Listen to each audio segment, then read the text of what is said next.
For Sunday, October 9th, you found the Georgia gang. Topping our agenda today, the dominoes are set to fall at the state capitol. The ballot this fall offers some very confusing choices. And tonight, round two of the debates between Donald Trump and Hillary Clinton. Some of the stories up for grabs on the Georgia gang. From the Fox 5 studios, the Georgia gang starts now. And we're glad you be with us. We hope you are dry. We hope you have power as Hurricane Matthew plays hob with weekend plans, including football. When hurricanes start to mess with football in Georgia, you have a problem. But we're here to talk about politics and issues, and we're going to begin with what appears to be the appointment of Sam Olens, the Attorney General, to the presidency of Kennesaw State University. And we know this sets up dominoes, and that's really what we can talk about. We've been mentioning this appointment for weeks. But Matt, you're a former state lawmaker. And welcome, by the way. Theron Johnson here. Matt Towery, I should do the niceties. Thank you. You're a former lawmaker. Do you look askance a little bit when a guy without any educational background takes the college presidency? You know, Dick, I really don't, for this reason. Sam Olens, probably, if there's ever been a politician who fits more the professorial role, it's Sam. And I do think that in this day and age, sometimes having someone who has political connections is very important to these universities, and a lot of universities use this. I mean, I was on the board of Kennesaw at one time, on their foundation. I don't know how they think, all these professors up there who don't like the stand of Sam on various issues, I don't know how they think all those buildings got built up there. But it was because Kennesaw had strong political connections, and that's very important for a president. Not the only thing, but I think Sam will be actually a very good president for the university. Well, let's talk about the dominoes. Theron, it's politics rearing here. The insider play for a successor to Sam Olens appears to be Chris Carr, who's the Economic Development Commissioner. Other names are being mentioned, but it seems to be settling on Chris. There's even questions now about Chris Carr's lawyer credentials. He's a member of the bar, but is he an active member? Well, I agree with Matt. Listen, I think A.G. Olens is going to be a good choice for KSU, but let's not forget there was a very well prepared, successful politician in Michael Thurman who didn't have any education experience, went to DeKalb County schools and did a wonderful job. You bet. I think that Sam Olens would do a good job. But let's talk about the domino effect. I mean, Chris Carr is an outstanding Georgian. I know him personally. I think he's done a good job serving the governor. But I think what we're seeing is firsthand politics at a time where the good old boys got in the room. And let's not forget, there was only one interview that went on at KSU, and that was the interview of Sam Olens. And so now Chris Carr has an opportunity to move up in this position. And I think we also got to see who's going to replace him as well. Well, it's a job that I see even Democrats are looking at in the form of Stacey Evans. One last thought about Sam Olens and KSU from a personal standpoint. This week, the Attorney General's office gave the Dunwoody Crier a major victory when we have filed a complaint against illegal secret meetings in the Dunwoody City Council, and Sam Olens' office upheld us. The City Council is in a complete state of denial, but when they break the law, that's what newspapers are for, right? Well, congratulations on that. I'll just add a footnote, too. I think what Matt and Theron have said, good analysis. I think he's a good candidate to be president of KSU, but I don't like the process going back to... That's kind of where I was going. Well, the process, there was never a search committee. I think there should have been. Sam Olens should have been a candidate, and I think he would probably have gotten it. But you talk about openness. There was no openness by the Board of Regents, and I think they need to readdress that down the road. You know, when you got a good candidate like Sam, who knows the county, can go in there, immediately do some fundraising, bring people together in the county and in the region. And that's really been the source of KSU's growth over the years. Remember Betty Siegel and her red glasses, and she'd go around and she did a couple hundred speeches a year. You know, and Sam is going to be of the same mold. But when you got somebody like that, why go out spend $100,000 on a national search when you know the guy that you've got is the right person for that job? Jeff's making a good point, and I would just add that Sam Olens was very open in his statements, and he said, you know, I want to hire good people around me too, and that's been a problem with the disgraced President Dan Papp. He did not have some good people. You know, the other thing him. that I'll say about that is some of my daughter's on that campus, but some of the discontent on the campus about positions that he's taken as Attorney General. When you're Attorney General, whether you're Sam Olens or Thurber Baker or whomever you are, you have one client, and that is the state of Georgia and upholding the laws of the state of Georgia. Whether you to agree with them or disagree with them. And because he upheld a same-sex law does not mean, a ban rather on same-sex marriage does not mean that he personally feels that way. And I think that students there need to know the difference. Well, and also one last thought. I wanted to get off this topic, but Kennesaw State is uniquely Cobb County. Cobb County has its own history, its own sort of world order, and he's very much a part of that. And, you know, we don't think of Georgia State as being Fulton County. We do think of Kennesaw State as being Cobb County. It's paralleled the county's growth, its economic success. I think Sam Olens is a good choice. Change the subject. Again, we're looking ahead to the coming session of the General Assembly, but I'll tell you, this gambling thing isn't going away, even though it's not going to pass, because it requires 2/3 casino gambling. Oh, it's going to pass. I think Not this year. I disagree. Yeah, it with will. you. Really? I Yes, sir. disagree with you, too. Yeah. Oh, boy. All right. Well, let's hear your thinking. Anyway, the approximate cause of all this is the head of MGM spoke to the Rotary Club and laid out the economic benefits of casino gambling, promised a $1 billion hotel, casino, shopping center area, and he said it'll bail out hope.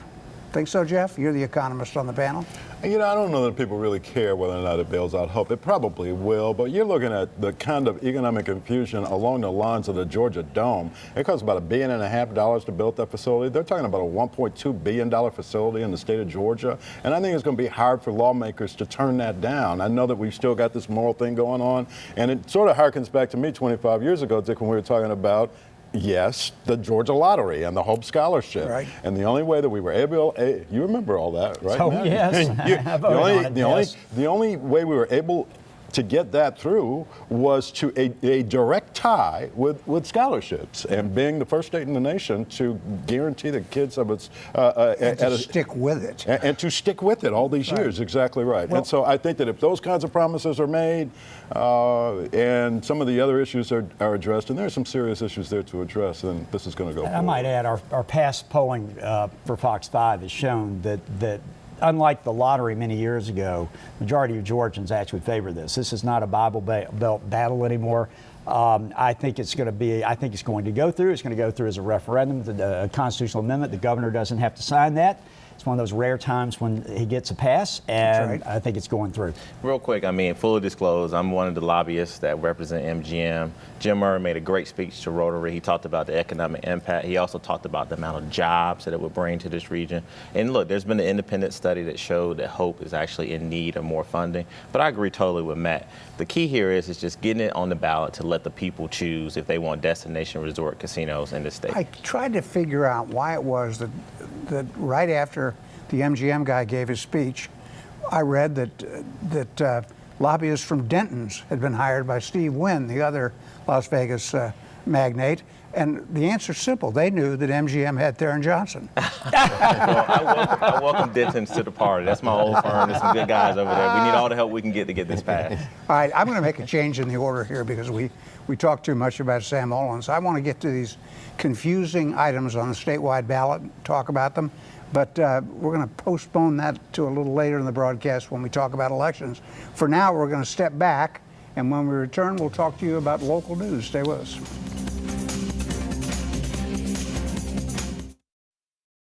Have a question or comment for the Georgia Gang? Visit their website at fox5atlanta.com.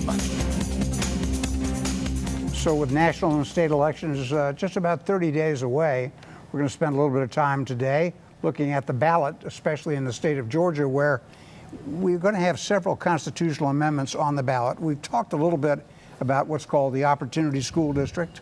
There certainly is a major commercial war on television. It's funny. You think of election seasons as being television time interrupted by candidates, but not so in Georgia. It's really, other than Jim Barksdale, the Democrat for Senate, and Johnny Isaacson, you really have got this battle between national teachers unions and left-wing groups against people who favor education. It's an interesting I think that they all setup. favor education. Well, no, they don't. If you have 68,000 kids in failing schools, and you have 160 of them, you don't care about education. Oh, yeah, you do. You care about education. You just care about whether or not the state of Georgia is capable of doing the right thing by those 68,000. Well, Dick, listen, Governor Deal should be commended for wanting to do something about education. And we all agree on this panel that anytime you can put forth a proposal to create a first-rate education for our students, everyone supports that.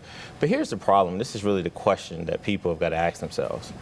At a time where, if you look at this so-called failing schools list, and you look at the schools that they've listed as so-called failing schools, those schools are actually improving at a higher rate than the standard rate in the state. So that means that a lot of these schools that they've deemed failing, and they create this enormous stigma on these parents and these teachers and these students. These students are learning at a higher level, 2 to 3 grades higher than other schools that are listed. So now, not all the schools are improving, but the majority of the schools that were put on this so-called failing list are improving. That's going to be the challenge for people who actually are trying to push this so-called takeover plan, by the way, which has not worked in any other city. It didn't work in New Orleans. Oh, it's worked in New Orleans. It worked in Louisiana. No, it's not.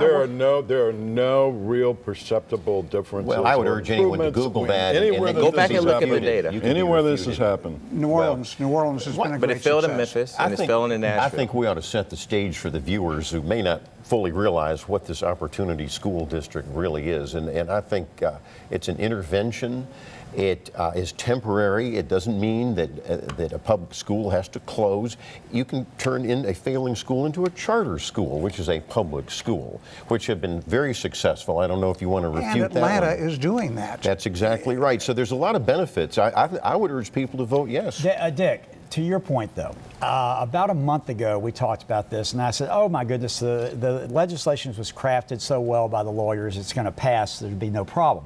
But you talked about the television, and I'm seeing right now the anti-Amendment one advertising much more heavily, and they're advertising on conservative stations. They're getting to conservative voters. I don't know who's running the pro-Amendment one deal, but they better get cracking, because this thing could actually be a very close race. And the reason that they're doing that is because conservatives traditionally want to keep state and federal governments out of education. Education is a local matter, and now all of a sudden on this panel, conservatives like Phil Kent want to see states taking over what is clearly a local Because you function. have no plan. You've got DeKalb County, you've got Clayton County, where they cannot turn around their schools. They all have a plan. And they need help, and it's temporary. It'll go away. But Phil, go back and look at the state standardized testing data. I encourage you to do that, because I've looked at it. I've looked at it too. No.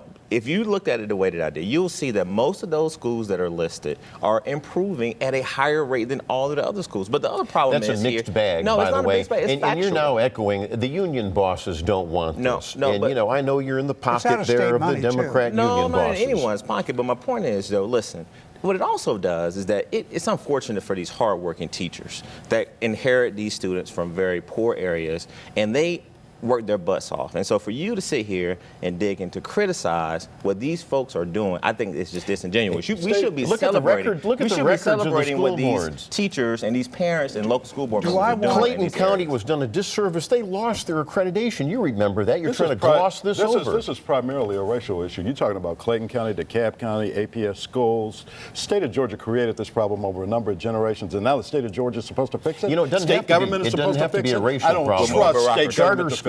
Charter schools have been benefiting children of all races. Magnet schools have been benefiting children of all races. We need to be looking at the models that work. You don't want to look at 200 years of de jure segregation in public education in Georgia. We're addressing it's real, it. and we're dealing with the manifestations of those issues. Teachers in the classroom. I don't want. You're taking the position of the national unions. What doesn't work has got to be fixed. We want to celebrate the good teachers that are doing hard work every day to improve the lives of our students. Teachers, principals, and superintendents is misplaced.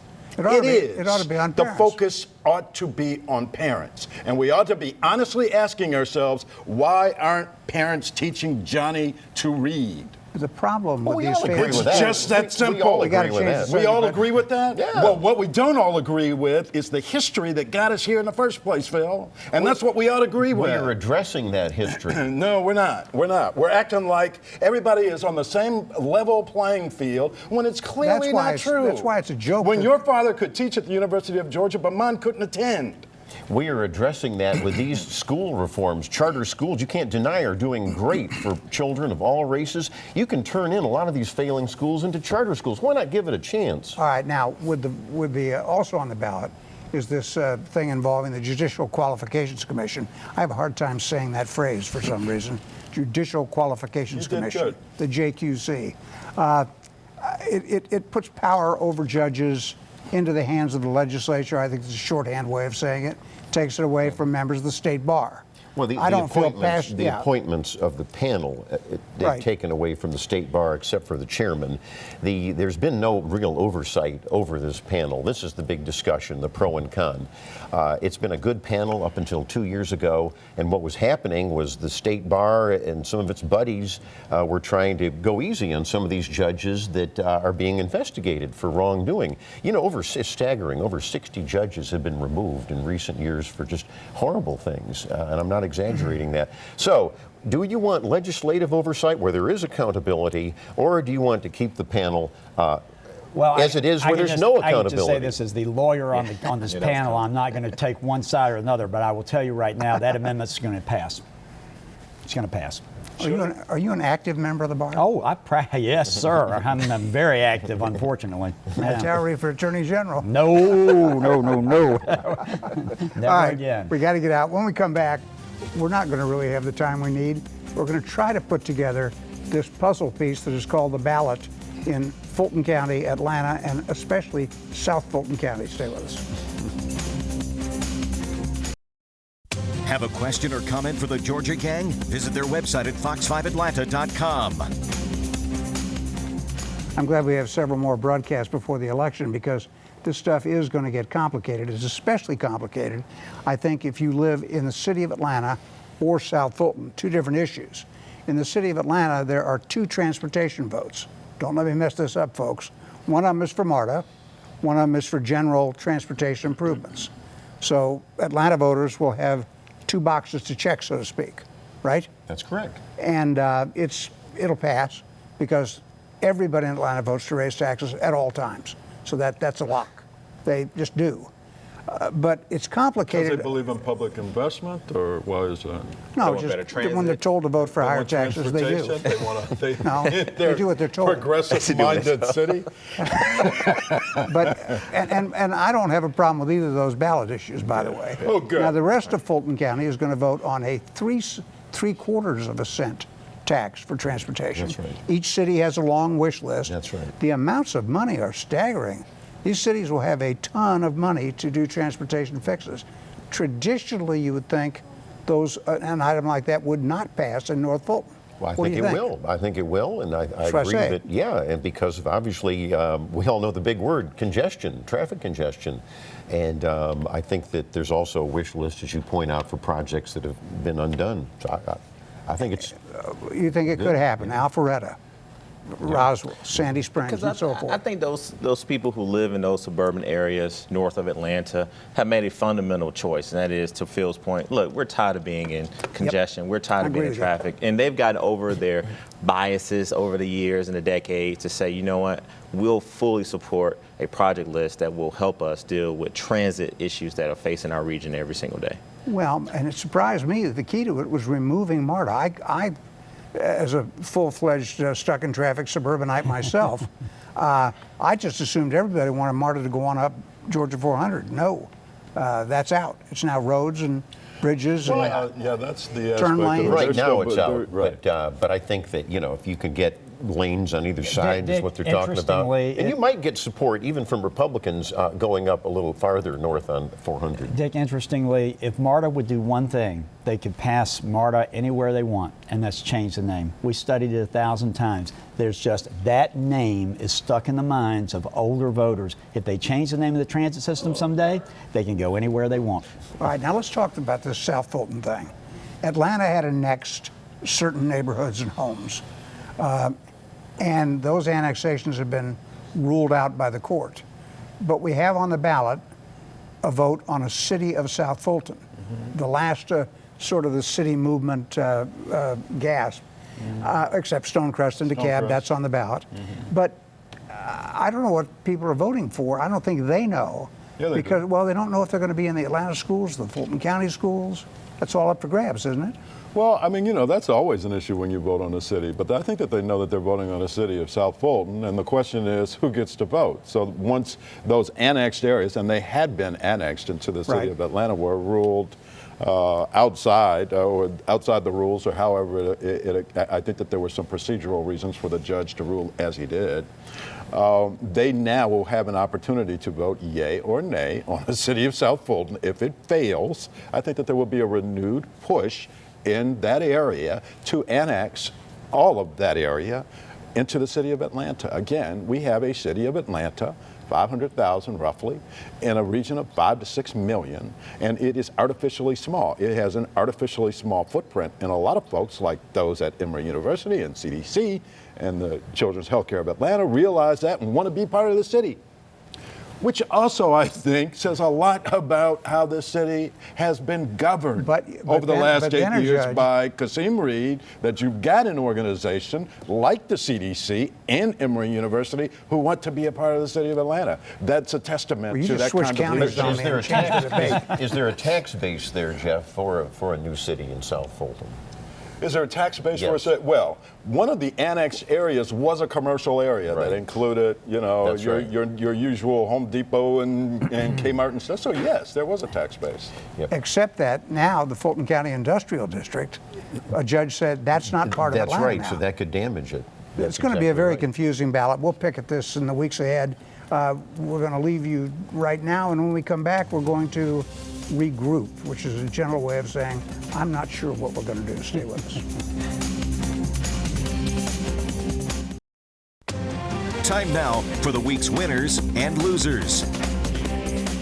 We have regrouped, and we have time for winners and losers. So I'll begin with you, Matt. How about you?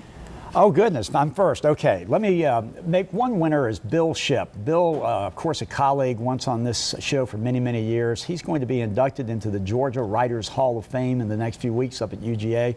Congratulations to him. And also, I want to thank Ray Schoenbaum at Ray's on the River and Ray's Rio Bravo for a reason I will not disclose. I've had to eat there endlessly for the last month. Thank you so much, Ray, for keeping me going.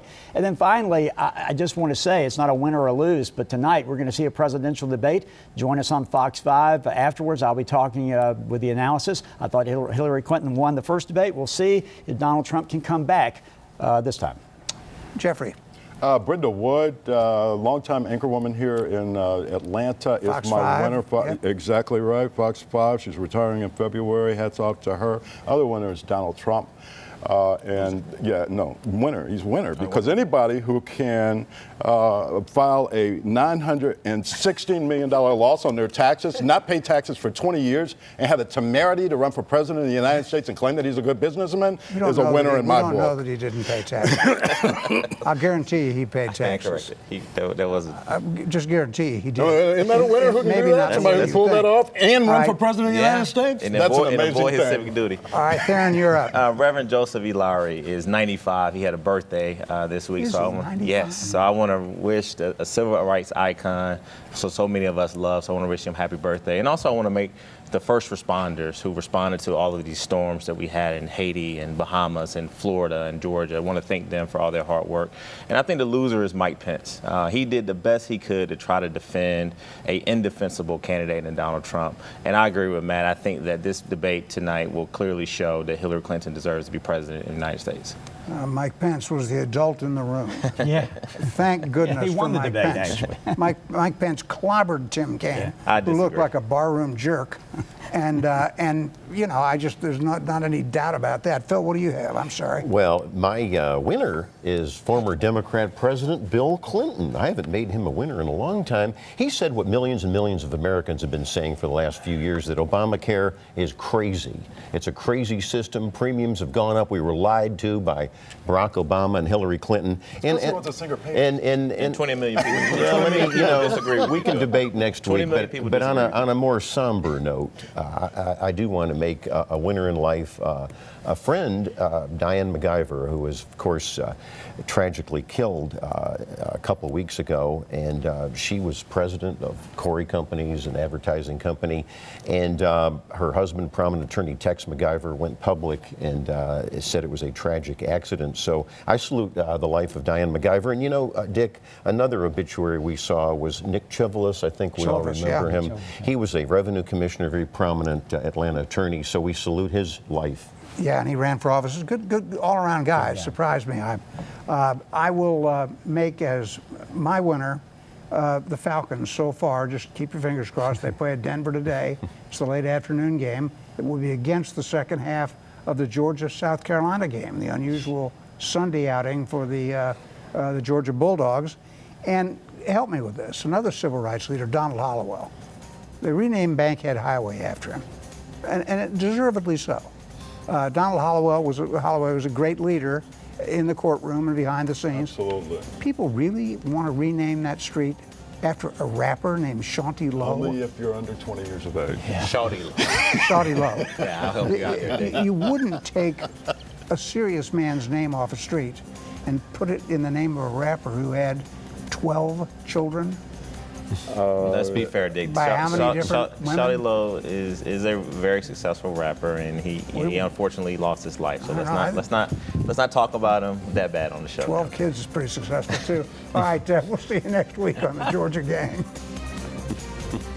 The opinions expressed in this broadcast are those of the panelists appearing in this program.